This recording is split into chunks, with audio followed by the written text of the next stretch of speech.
Hello Capricorn, Sun, Moon, Rising, and Venus signs. Kamusta kayo? Sana po nasa mabuti kayong kalagayan.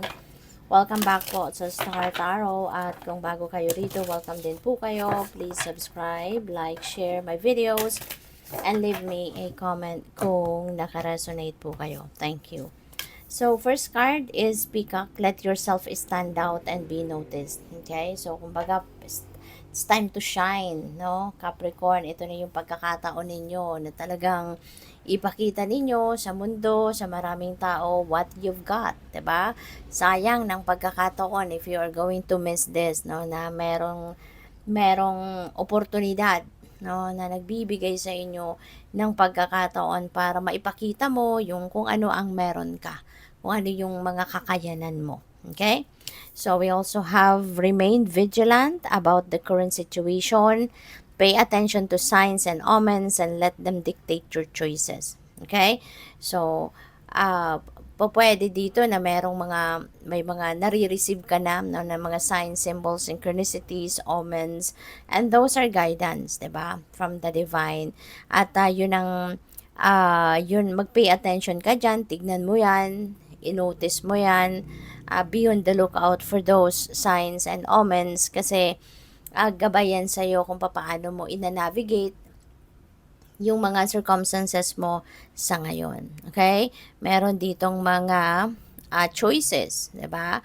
Meron mga choices dito na kailangan ninyong pagpilian. Kaya siguro hindi lang ito iisa, hindi lang dalawa, it could be more. Kaya kailangan na alam mo 'yon, magkaroon kayo ng guidance dito kasi baka they are equally good, they are equally beneficial for you. Kaya medyo siguro magkakaroon dito ng challenge para sa iyo kung alin yung pipiliin mo.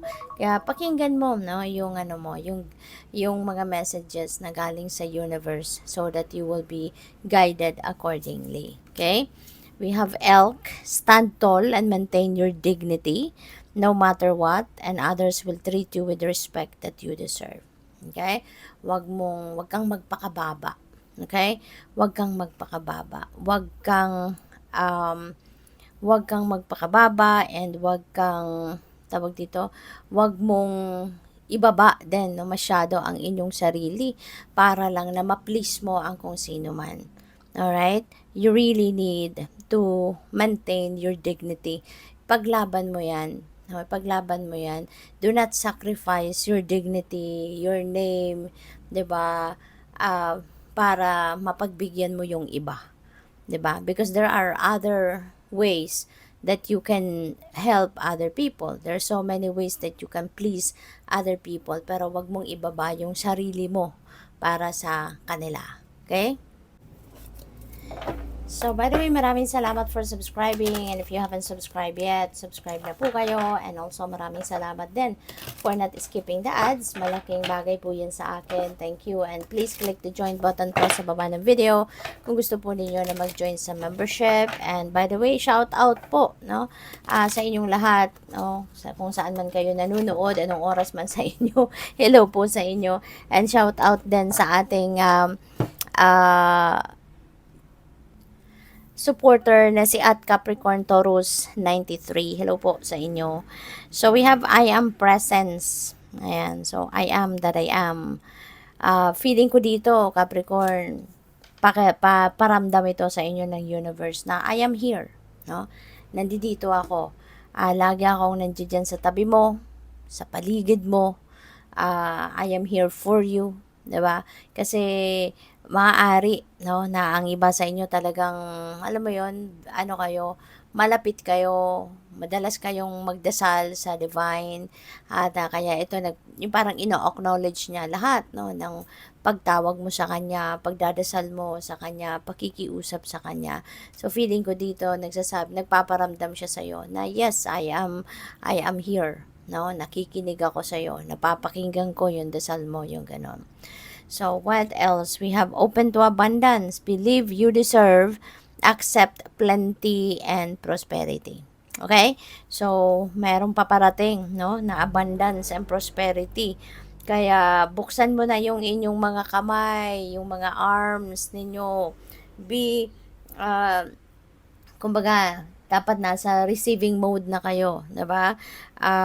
Open your arms and open yourself, 'di ba? Para sa pagtanggap ng biyayang ito na paparating.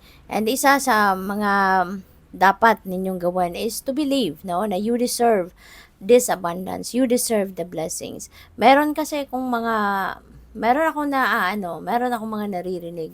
Paminsan, meron ako naririnig na nagsasabing, I don't understand kung bakit ako nakaka-receive, no, ng mga biyayang ganito, 'di ba? I don't know kung anong ginawa ko para magkaroon ako ng mga biyayang ganito kaganda, 'di ba? So parang in a way, that statement is parang kine-question pa niya yung yung biyaya, no, kung bakit siya binibiyayaan ng divine universe, 'di ba? But we all know, 'di ba, na we all deserve, 'di ba? The abundance of the universe. Anak tayo ng Diyos. Anak tayong lahat ng Diyos. Kaya ayaw niya tayo na mahirapan, 'di ba?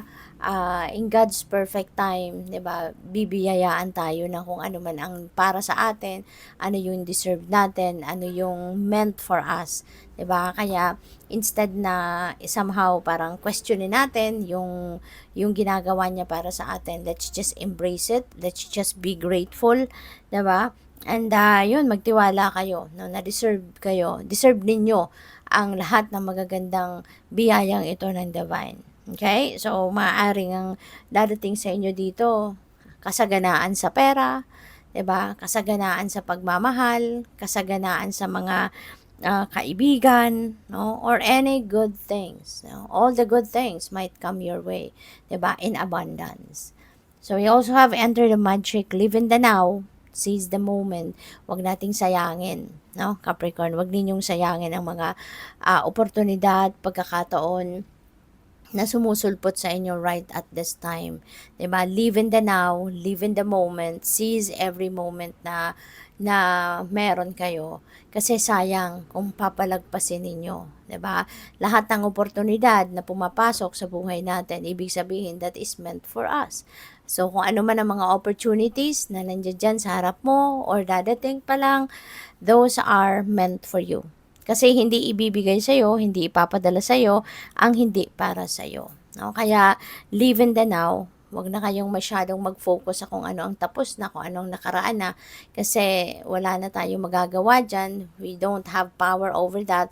Kaya focus na kayo sa ngayon. Embrace every opportunity na dumadating and enjoy, experience, no? Kung ano man ang mga nangyayari sa buhay mo right at this time.